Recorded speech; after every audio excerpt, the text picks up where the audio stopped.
Thème 3, la Troisième République avant 1914, c'est le chapitre 2, Permanence et mutation de la société française. On va voir ici le plan. En classe de 4e, vous avez étudié la transformation des sociétés européennes au XIXe siècle, l'évolution de la condition des femmes à l'époque.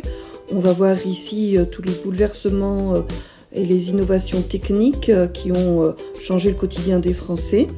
On va voir que la population reste majoritairement rurale, que les ouvriers s'organisent et que les femmes luttent elles aussi pour la reconnaissance de leurs droits.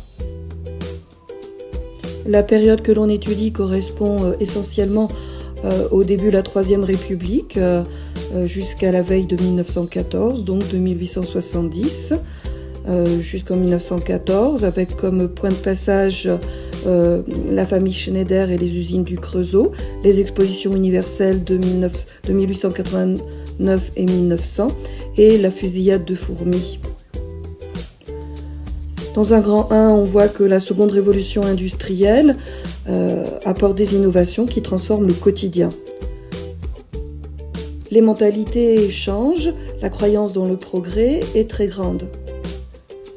Cette croyance, elle est appuyée sur les progrès technologiques nombreux en France et en Europe. C'est le grand B.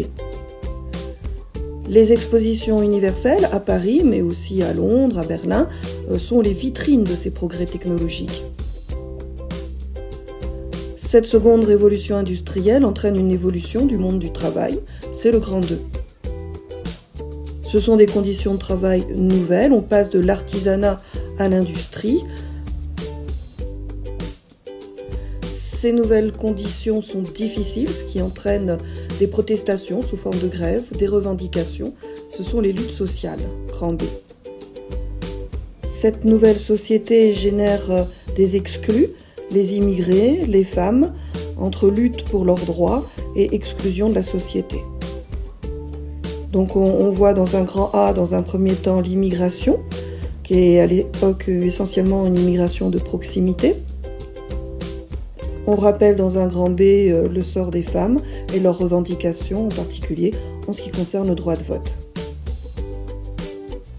En conclusion, on a donc les dates clés ici, les expositions universelles à Paris en 1889 et en 1900, l'autorisation des syndicats en 1884, l'organisation en fédération de ces syndicats en 1895 avec la CGT,